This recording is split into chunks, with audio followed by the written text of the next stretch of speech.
Still as a breeze, a river flowing deep. Don't wanna leave the air you breathe.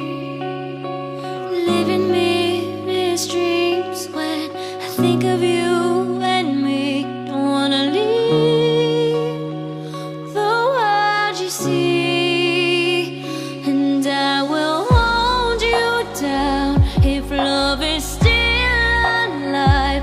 It's all forgiven to my eyes. The tide has turned around. Just listen to the sound. Two hearts beating, beating time. Hey yeah, hey yeah, hey yeah, hey yeah, hey yeah. It's all forgiven to my eyes. Hey yeah, hey yeah, hey yeah, hey yeah, hey yeah. It's all forgiven. You and your wicked ways.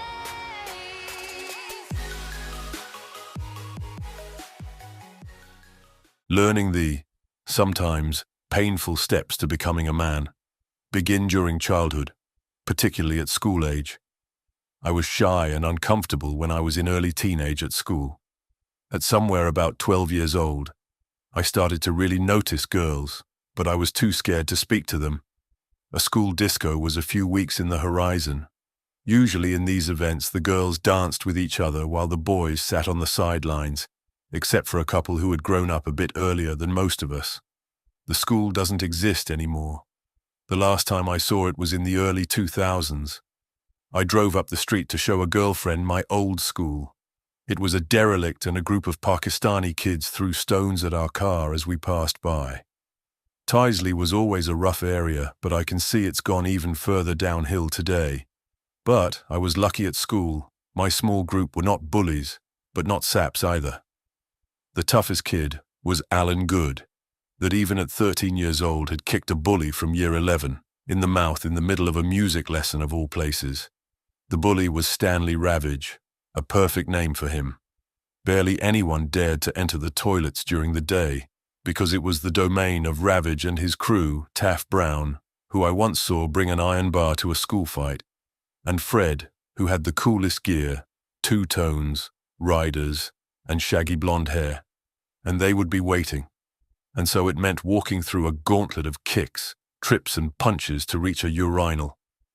Or face being invited to meet the famous blue dolphin in the bog. Also in my little group were a black kid named John Orford.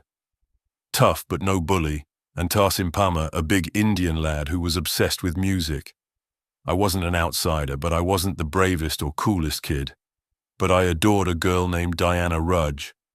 I didn't see her in classes, but saw her every day in the dinner school queue, and sometimes on the crazy, bustling bus queue outside school, near the corner of Reddings Lane and Warwick Road.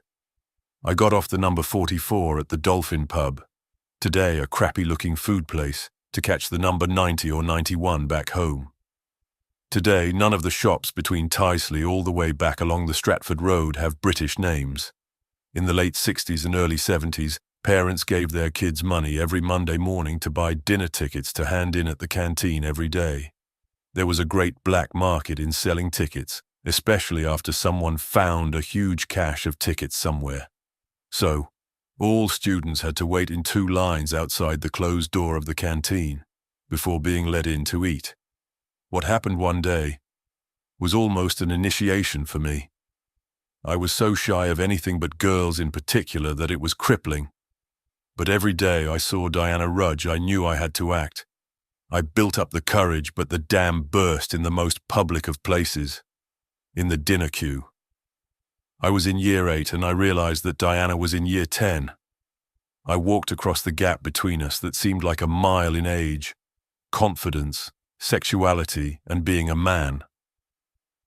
In a broken voice, I asked her, "Will you go to the disco with me?" About 60 kids were jeering, and her face was passive for a moment, the longest moment, and then she said, "Okay." The crowd cheered, and that was a point in my map of learning and memory. Once you have grasped the nettle of rejection, it becomes easier to handle the pain more easily. I had my first sloppy, wet snog with the lovely Diana Rudge outside the disco on a Friday night. I love you to this day, Diana Rudge, for helping me pass one of the first rules that young men have to face.